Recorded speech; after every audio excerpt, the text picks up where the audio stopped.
CPM അടിയന്തരമായി ഒരു circular ഇറക്കാൻ പോവുകയാണ്. എല്ലാ പ്രദേശത്തു നിന്നും നല്ല തടിയും തണ്ടുമുള്ള ചെറുപ്പക്കാരെ റെഡ് വാളണ്ടിയർമാരാക്കണം. എന്നിട്ട് അവരെ ഒരു സംഘത്തിനെ സെലക്ട് ചെയ്ത് പരിശീലനം കൊടുത്ത് നേരെ ഇസ്രായേലിലേക്ക് അയക്കാൻ പോവാണ്. നെതന്യാഹുവിനെ പിടികൂടണം, അറസ്റ്റ് ചെയ്യണം, വിചാരണ ചെയ്ത് ജയിലിലടക്കണം.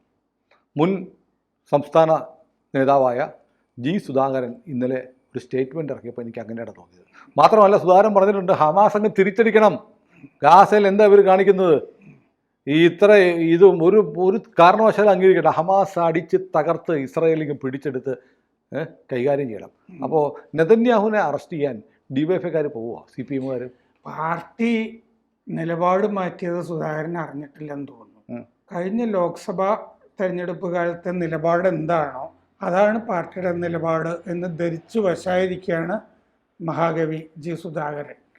ആ കാലത്ത് അവർ ഇന്തിഫാദ എന്നൊക്കെ പറഞ്ഞ് നടക്കുന്നുണ്ടായിരുന്നു, റാലികൾ നടക്കുന്നുണ്ടായിരുന്നു, മെഴുകുതിരി കത്തിക്കുന്നൊക്കെ ഉണ്ടായിരുന്നു. ഇപ്പൊ നിലപാട് അയ്യപ്പ സംഗമത്തിലല്ലേ എത്തി നിൽക്കുന്നത്. ഇപ്പൊ അവര് ഹമാസിന്റെ കൂടെ നിൽക്കും. ഒന്നാമത് ഹമാസ് എവിടെ? സുധാകരൻ ഇതൊന്നും വായിക്കുന്നില്ലേ? ഹമാസ് ഗാസയിൽ തന്നെ നിലംപരിചായിട്ട് കുറെ ദിവസമായി. കരയുദ്ധം നടക്കുകയാണ്. ഇപ്പോൾ ഉണ്ടായിരുന്ന ആളുകളൊക്കെ പലായനം ചെയ്തു. ഖാൻ യൂണിസിലേക്ക് ഗാസയിൽ നിന്ന് ആളുകൾ പോകുന്നു. ഗാസയിലൊന്നും ഇല്ല ഹമാസുകാര്. ഉണ്ടായിരുന്ന ആളുകൾ കുറെ പേര് ദോഹയിലാണ്. വലിയ നേതാക്കന്മാര് നേതാവില്ലല്ലോ ഇപ്പോ. ഗാസയിൽ നേതാവില്ല. ഉള്ള ആളുകളെ എല്ലാം കൊന്നു കളഞ്ഞു. എന്നിട്ട് പഴയ ആളുകള് സിൻവറിന്റെ സഹോദരൻ മുഹമ്മദ് സിൻവറും ഒക്കെ കൊല്ലപ്പെട്ടതാണ്, സ്ഥിരീകരിക്കുകയാണ് എന്നൊക്കെ പറഞ്ഞ് എല്ലാം അന്വേഷിച്ച് DNA ഒക്കെ നോക്കിയിട്ടാണ് ഈ IDF, ഇസ്രായേൽ ഡിഫൻസ് ഫോഴ്സ്, ഇത് പറഞ്ഞുകൊണ്ടിരിക്കുന്നത്. ഹമാസ് ഒരു പുതിയ ഹമാസ് സുനിൽ പറഞ്ഞ പോലെ ആണെങ്കിൽ റഹീമിന്റെ നേതൃത്വത്തിലോ മറ്റോ ഡിവൈഎഫ്ഐക്കാര് സ്വരാജിനെയാണ് അയക്കേണ്ടത്, കമാൻഡർ ഇൻ ചീഫ് ആയിട്ട് അയക്കണം. ഹമാസ് എന്ത് ചെയ്താലും അത് തെറ്റല്ല എന്നാണ് ഒക്ടോബർ 7 ആക്രമണം നടന്നപ്പോൾ സ്വരാജ് പറഞ്ഞത്. കാരണം എന്താന്ന് വെച്ച് കഴിഞ്ഞാൽ ആ തല മുഴുവൻ മൂടി മുഖം കാണാത്ത ഒരാൾ കമാൻഡറായിട്ട് അവിടെ ഉണ്ടായിരുന്നു. കുറെ വർഷങ്ങളായിട്ട് വക്താവുമായിട്ടൊക്കെ വന്നിരുന്നു. അയാളെയും തട്ടിക്കളഞ്ഞു കഴിഞ്ഞ ആഴ്ച. അപ്പോൾ വക്താവായിട്ട് ആളെ വേണം, കമാൻഡറായിട്ട് ആളെ വേണം. അവിടെ ഹമാസിന് ആളില്ല. അവിടെ ഈ ഉയർന്ന കെട്ടിടങ്ങൾ മുഴുവൻ, അമ്പലച്ചുംബികൾ മുഴുവൻ തകർത്ത് കളഞ്ഞു. കാരണം അതിൻ്റെ മുകളിൽ നിന്ന് ഇവർ റോക്കറ്റ് ആക്രമണം താഴെ കരയുദ്ധം നടക്കുമ്പോൾ ചെയ്യാൻ പാടില്ലല്ലോ. അതുകൊണ്ട് അത് മുഴുവൻ തകർത്തിട്ടാണ് ഇപ്പോൾ ടാങ്കുകൾ ആണ് അവിടെ നീങ്ങിയിരിക്കുന്നത്. ഇനി അധികകാലം ഈ ഗാസ ഉണ്ടാവില്ല. ഞാനൊരു ഇത്തിരി കേരള പൊളിറ്റിക്സ് പറയട്ടെ. അതായത് ഇപ്പോൾ അയ്യപ്പ സംഗമമൊക്കെ നടത്തിയിട്ട് ഈ മാത്രമല്ല യുവതീ പ്രവേശനം എന്ന് പറയുന്ന ഒരു പഴയ വിഷയമാണ്, അടഞ്ഞ അധ്യായമാണെന്നും ഇന്നലെ പ്രശാന്തോ ദേവസ്വം മന്ത്രി ആരോ പറഞ്ഞിട്ടുണ്ട്. പ്രശാന്ത് ഇങ്ങനെയാ സ്വാമിയെ ശരണമയ്യപ്പ. അപ്പോൾ അത് കഴിഞ്ഞിട്ട് ഇപ്പോൾ ഒരു പതുക്കെ ഒരു ഹിന്ദു വികാരം എന്ന് പറഞ്ഞൊരു ടെമ്പോ ഉണ്ടാക്കി CPM അങ്ങ് നിൽക്കുമ്പോൾ പെട്ടെന്ന് സുധാകരൻ വന്നിട്ട് നെതന്യാഹുവിനെ അറസ്റ്റ് ചെയ്യണം, ഹമാസ് തിരിച്ചടിക്കണം എന്നൊക്കെ പറയുന്നത് ഇതിനൊരു തുരങ്കം വെക്കാനാണോ? അതിനൊരു തുരങ്കം വെക്കാനാണ്. പണിയാണല്ലേ? അത് പണിയാണ്. കാരണം എന്താന്ന് വെച്ചാൽ സുധാകരൻ ഓർമ്മിപ്പിക്കുകയാണ് നമ്മൾ ശരിക്കും എന്തായിരുന്നു. നമ്മൾ മറ്റേ സമ്മേളനം നടന്നപ്പോൾ കഫിയായിട്ടല്ലേ പാർട്ടി കോൺഗ്രസിൽ. അതെ. കാരണം സുധാകരന് ആലപ്പുഴയിൽ നടക്കുന്ന ഇത്തരം രാഷ്ട്രീയത്തിന്, ഒന്നാമത് സുധാകരന്റെ അച്ഛൻ ഈ അമ്പലങ്ങളിലൊക്കെ പോയിട്ട് പുരാണ പ്രഭാഷണമൊക്കെ നടത്തുന്ന, സുധാകരൻ രാമായണം വായിക്കും. അതെ, ഇതൊക്കെ വായിക്കും. ദേവസ്വം മന്ത്രിയായിരുന്നു. അതെ, ഇതൊക്കെ വായിക്കും. നല്ല ധാരണയൊക്കെ ഉള്ള ആളാണ് സുധാകരൻ. സുധാകരന് ദേഷ്യം കാണും. ഈ അയ്യപ്പ സംഗമത്തിന് മുൻ ദേവസ്വം മന്ത്രിയായ സുധാകരനെ വിളിച്ചില്ലല്ലോ, ഒന്നിനും വിളിക്കുന്നില്ലല്ലോ. സാധാരണ അവിടെ ഈ കൊടി ഉയർത്താനോ പാർട്ടി സമ്മേളനമൊക്കെ നടത്തുമ്പോൾ ഈ വഴിപാടിനെങ്കിലും സുധാകരനെ വിളിക്കുന്ന പരിപാടി ഉണ്ടായിരുന്നു കഴിഞ്ഞ കൊല്ലം വരെ. ഇക്കൊല്ലം സംസ്ഥാന സമ്മേളനങ്ങളിൽ നിന്ന് മൊത്തത്തിൽ ഒഴിവാക്കി പറഞ്ഞാൽ കഷ്ടമാണ്. അതെ, ഒഴിവാക്കി കളഞ്ഞു. അല്ല, സുധാകരൻ ഈ സനാതന ധർമ്മത്തിലേക്ക് വരാവുന്നതല്ലേ ഉള്ളൂ. കാരണം അച്ഛൻ്റെ പൈതൃകം ഒക്കെ പറയാവുന്നതല്ലേ ഉള്ളൂ. ആവശ്യമില്ലാതെ ഇതിൻ്റെ അകത്ത് ചെന്ന് പെട്ടു എന്നല്ലേ. വന്ന് പെട്ടാൽ ഒരു ഗവർണറാക്കുമോ സുധാകരനെ? സുധാകരനെ ഗവർണറാക്കും എന്ന് നമുക്ക് പറയാൻ പറ്റില്ല. പക്ഷെ സുധാകരന്റെ നിലയ്ക്കും വിലയ്ക്കുമുള്ള എന്തെങ്കിലും ഒരു സംഗതി ചെയ്തു കൊടുക്കാമെന്നല്ലേ നമുക്ക് പറയാൻ പറ്റുള്ളൂ. അത് തരൂരിനെ പറ്റി പോലും നമ്മൾ അങ്ങനെ പറയുന്നുള്ളൂ. തരൂരിന് കുറേയും കൂടി സാധ്യത കൂടുതലാണ് സുധാകരനെ അപേക്ഷിച്ച്. കാരണം സുധാകരൻ 75 കഴിഞ്ഞു പോയി. അതൊക്കെ കഴിഞ്ഞു പോയി. ഗവർണർ ആക്കാൻ തന്നെ കുറച്ചൊക്കെ പ്രയാസം വരും. അപ്പോൾ അതുകൊണ്ട് ഈ പറഞ്ഞ പോലെ എന്തായിരുന്നു പാർട്ടി നിലപാട് പാർട്ടിയുടെ പ്രമേയങ്ങളിൽ നമ്മൾ ന്യൂനപക്ഷങ്ങളെ ആകർഷിക്കണം പാർട്ടി അംഗങ്ങളായിട്ട് എന്ന് പറഞ്ഞിട്ടുണ്ട്. കാരണം പാർട്ടി പരിശോധിച്ചപ്പോൾ അതിൻ്റെ അകത്ത് 3% മുസ്ലിങ്ങൾ ഉണ്ടായിരുന്നുള്ളൂ കഴിഞ്ഞ പാർട്ടി കോൺഗ്രസ് സമയത്തൊക്കെ നോക്കുമ്പോൾ. മാത്രമല്ല ചേർന്നിരിക്കുന്നതൊക്കെ ഈ മഞ്ഞളാങ്കുഴി അലി PV അൻവറൊക്കെ പോലത്തെ സംഗതികളാണ്.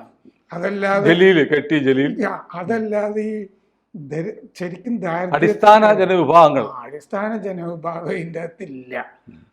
ഈ അബ്ദുൽ വഹാബ് ഇവര് രാജ്യസഭാംഗമാക്കിയതൊക്കെ ഇങ്ങനത്തെ ആളുകളൊക്കെ ആണല്ലോ പിന്തുണച്ചത്. ലീഗിന്റെ സ്ഥാനാർത്ഥി ആണെങ്കിലും അക്കാലത്തും ഒക്കെ പിന്തുണയും കാര്യങ്ങളും ഒക്കെ ഉണ്ട്.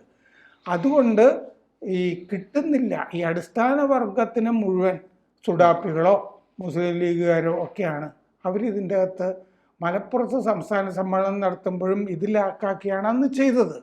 അവിടുന്ന് പുതിയ ഈ സിമി എന്നൊക്കെ പോയ ആളുകളൊക്കെ നുഴഞ്ഞു കയറി പാർട്ടിയിലേക്ക് വരുന്നുണ്ടായിരുന്നു. ഇപ്പോൾ 3% എന്നുള്ള ഇപ്പോൾ 30% കൂടുതലായിട്ടുണ്ട്. സുഡാപ്പി സിമിക്കാരും ഒക്കെ പോയിട്ട് അങ്ങനെയാണ് ഇത് എന്താന്ന് തന്നെ ഒരു വകതിരിവില്ലാതായിപ്പോയി. പ്രത്യയശാസ്ത്രം എന്ന് പറഞ്ഞൊരു സംഗതി കൈമോശം. CPIM മുസ്ലിമായി അല്ലേ? മൊത്തം അങ്ങനെ ആയിപ്പോയി. ഇത് കാരണം സ്റ്റഡി ക്ലാസ്സുകളില്ല. ഇപ്പോൾ മറ്റേ RSS തന്നെ ശാഖകൾ നടക്കുന്നില്ല എന്ന് പറയുന്ന പോലെയാണ് ഇവരുടെ. ഒരു സ്റ്റഡി ക്ലാസ്സും ഒരു സ്ഥലത്തും നടക്കുന്നില്ല. അപ്പോൾ ഈ വിദ്യാഭ്യാസം നടക്കുന്നില്ല. ഒന്നാമത് വരണ്ട വർത്താനാണ്. ഈ റഷ്യയൊക്കെ ഉണ്ടായിരുന്ന കാലത്ത് ചൂണ്ടിക്കാണിക്കാമായിരുന്നു നമ്മുടെ ഒരു ഭരണമുണ്ട്, ഇങ്ങനെയാണ് ലെനിൻ പറഞ്ഞതെന്ന് പറഞ്ഞാൽ അതിനൊരു വിലയുണ്ടായിരുന്നു. ഇപ്പം ലെനിൻ പറഞ്ഞു എന്ന് പറഞ്ഞാൽ വിലയില്ല. പിണറായി പറഞ്ഞു എന്ന് പറഞ്ഞാൽ മാത്രമേ വിലയുള്ളൂ. അത് അങ്ങനത്തെ ഒരു അവസ്ഥയിലായി. അതുകൊണ്ടാണല്ലോ ആഗോള പ്രശസ്തനായ കാരണഭൂതം എന്ന് വിളിക്കുന്നത്. മാത്രമല്ല ഈ മാവോ എന്ന് പറഞ്ഞ ആള് നക്സലൈറ്റുകളുടെ ആളായി പോയല്ലോ. അപ്പോൾ ചൈനയിലേക്ക് നോക്കിയിട്ടും കാര്യമില്ല. ചില സമയത്ത് പാർട്ടി കോൺഗ്രസിലേക്ക് പ്രതിനിധിയൊക്കെ വിളിക്കുകയും അയക്കാറുമൊക്കെ ഉണ്ടായിരുന്നു. ഷിബുസ്വാമി മറ്റേ ചൈനയിലേക്ക് അടുത്ത കാലത്ത് ഇവിടുത്തെ പ്രതിനിധിയായിട്ടാണോ എന്നറിയില്ല, അവിടെ പോവുകയൊക്കെ ചെയ്തിരുന്നു. അയ്യപ്പ സംഗമത്തിന് അതുകൊണ്ട് അദ്ദേഹം വന്നിരുന്നില്ല എന്ന് തോന്നുന്നു. ശരിയാണ്, കണ്ടില്ല അല്ലേ? ഷിബുവിനെ കണ്ടില്ല. കാരണം അദ്ദേഹം ഈ സംഭവങ്ങളൊക്കെ നടക്കുന്ന സമയത്തുമൊക്കെ ചൈനയിൽ നിന്ന് ചിത്രങ്ങളൊക്കെ അയക്കുകയൊക്കെ ചെയ്തിരുന്നു. പുറകിൽ ഈ അരിവാൾ ചുറ്റിക പുള്ളി അങ്ങനത്തെ ഒരു ബാനറുള്ള മൂലയൊക്കെ മുക്കൊക്കെ നോക്കിയിട്ട് ഒരു അരിവാൾ ചുറ്റി. അല്ല, അങ്ങനെ ഈ പെണ്ണുങ്ങളെ ആണുങ്ങളെയൊക്കെ കൊണ്ട് ടൂറിന് കൊണ്ടുവന്ന പരിപാടി ഉണ്ടല്ലോ, അങ്ങനെ സംഘമായിരിക്കും പോയിരിക്കുന്നത്. അങ്ങനെ സംഘമായിട്ടായിരിക്കും. പക്ഷെ എന്തോ ഇത്തവണ കുറച്ച് കെയർഫുൾ ആണ്. സ്വന്തമായിട്ട് നിൽക്കുന്ന പടങ്ങൾ മാത്രമേ പടം എടുക്കാൻ വേറെ ആള് വേണ്ടേ? വേറൊരാൾ അവിടെ ചൈനയിൽപ്പെട്ട് ചിങ് ചാങ് ചുങ്ങിനോട് ഒരു പടം എടുത്തു തരാൻ പറഞ്ഞാൽ ചിലപ്പോൾ എടുത്തു തരുമൊന്നുമില്ല, കൂടെ ഒരാളുണ്ടാവും. അതുണ്ടാവുമായിരിക്കും, അത് ശരിയായിരിക്കും. അപ്പോൾ ഷിബുസ്വാമി വലിയ അസാന്നിധ്യമായിരുന്നു അയ്യപ്പ സംഗമത്തിന്റെ. വേറെ കാവ്യ കൊടുത്ത പലരും ഉണ്ടായിരുന്നു എന്ന് പറഞ്ഞിരുന്നു. ഇതാരാന്നറിയില്ല. ഞാനിന്നൊരു നമ്മുടെ ഈ മഹേന്ദ്രകുമാറില്ലേ, എൻ്റെ ഒരു വീഡിയോ കണ്ടായിരുന്നു. ഈ ശബരിമല അയ്യപ്പ സംഗമവുമായി ബന്ധപ്പെട്ട് നോൺ വെജ് വിളമ്പിയോ ഇല്ലയോ എന്നൊരു തർക്കമുണ്ട്. പക്ഷെ അന്ന് നോൺ വെജ് ഒന്നും വിളമ്പിയായിട്ട് കരുതുന്നില്ല. കാരണം വേറൊരാൾ പറഞ്ഞു, ഞങ്ങൾ മലയ്ക്ക് പോയിട്ട് തിരിച്ചു വന്നപ്പോഴത്തേക്ക് സൗജന്യ ഭക്ഷണം കിട്ടി, പ്രതിനിധികൾക്ക് വെച്ചിരുന്ന ഭക്ഷണം ഒരുപാട് മിച്ചം ഉണ്ടായിരുന്നു, അതുകൊണ്ട് എല്ലാവർക്കും കിട്ടി, ഞങ്ങൾ കഴിച്ചു എന്നും പറഞ്ഞുള്ള ഒരാളുടെ പോസ്റ്റ് ഞാൻ കണ്ടു. പക്ഷേ മഹേന്ദ്രകുമാർ ഇട്ടിരിക്കുന്നൊരു പോസ്റ്റ് എന്ന് പറഞ്ഞാൽ അവിടെ ഈ ഭക്ഷണം ഉണ്ടാക്കുന്ന സ്ഥലത്തെ ഒരു ടിൻ ഷീറ്റിൻ്റെ ഗ്യാപ്പിലൂടെ അകത്തുനിന്നെടുത്ത വീഡിയോ ആണ്. അവിടെ മുട്ടത്തോടുകൾ പൊട്ടിക്കിടക്കുന്നത്. അപ്പോൾ മുട്ട ഉപയോഗിച്ചിട്ടുണ്ട്. മുട്ട പക്ഷേ വെജിറ്റേറിയൻ ആയിരിക്കും, കാരണം കോഴി ഗോതമ്പ് കഴിക്കുന്ന കോഴിയുടെ മുട്ട വെജിറ്റേറിയനായ കോഴിയുടെ അങ്ങനെയല്ലേ? അതായിരിക്കും. അപ്പോൾ സുധാകരൻ ഓർമ്മിപ്പിച്ചിരിക്കുന്നു, DYFIയുടെ സംഘം ഒരു ഹമാസ് രൂപീകരിക്കാനായിട്ട് അവര് ഇനി, അതായത് ഇപ്പോ മറ്റേ കരയുദ്ധം തുടങ്ങിയിരിക്കുകയാണല്ലോ, വ്യോമാക്രമണം അതിന്റെ കനത്ത ആൾനാശമുണ്ട് ഉണ്ട്. അപ്പൊ ഹമാസ് പോരാളികൾക്ക് മറ്റേ ഗാസ നഗരത്തില് നിൽക്കാൻ പറ്റുന്നില്ല. ധൈര്യശാലികളാണല്ലോ DYFI. അപ്പൊ ധൈര്യശാലികൾ ഈ DYFIക്കാര്. അപ്പൊ അതുകൊണ്ട് അവര് പോയിട്ട്, അത് പറഞ്ഞാലല്ലേ അവര് പോവുള്ളൂ, ധൈര്യമൊക്കെ ഉണ്ട്. പിന്നെ അപ്പൊ അവര് പോയിട്ട് ഈ കരയുദ്ധത്തിൽ ടാങ്കുകളൊക്കെ ചെറുത്ത് അവരുടെ ആ വെളുത്ത കൊടിയൊക്കെ ഇല്ലേ, നക്ഷത്രമൊക്കെ ഉള്ളത്, അതൊക്കെ ഉയർത്തി. എനിക്ക് അഭിമാനം വരുന്നത്, കാരണം ഓർക്കുമ്പോൾ രോമാഞ്ചപ്പെടുന്നതാണ്. ഇസ്രായേലിൻ്റെ ടാങ്കുകളെ പിടിച്ചെടുത്തിട്ട് അതിൻ്റെ മുകളിൽ ആ വെള്ളക്കൊടി നക്ഷത്രാങ്കിത ശുഭ്ര പതാക അങ്ങ് സ്ഥാപിച്ചുകൊണ്ട് സഖാവ് കണ്ടംകോരു നിൽക്കുന്ന ചിത്രം. സ്വരാജ് അതിൻ്റെയല്ലേ ഞാൻ പറഞ്ഞത്. സ്വരാജ് അങ്ങനെ ഉണ്ടോ പഴയ? ഞാൻ പറഞ്ഞത് സ്വരാജ് ചിലർ പൂമരൻ എന്നൊക്കെ പറയുന്നത്.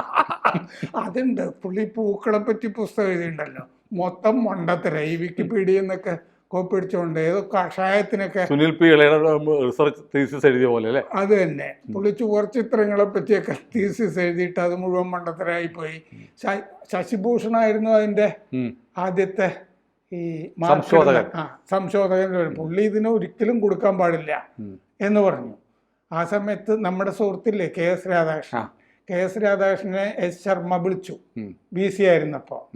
അപ്പോൾ ആലുവ പാലസിൽ നിന്ന് നമുക്ക് കാണണം എന്ന് പറഞ്ഞിട്ട് ശർമ്മ അഭ്യർത്ഥിച്ചതനുസരിച്ചിട്ട് വേറൊരു ജൂറിയെ വെച്ചു. അതിന് വിവേചനാധികാരമുണ്ട് വൈസ് ചാൻസലർക്ക്. അങ്ങനെ ഒരു തവണ തള്ളിയത് രണ്ടാമത് ശരിക്കും അടുത്ത പ്രാവശ്യം കേസിങ് വരട്ടെ. ഇതാണ് അതിന്റെ കഥ. പുള്ളി സമ്മതിക്കുമോ ഇത് കേസ്? സമ്മതിക്കും. അത് ശരി.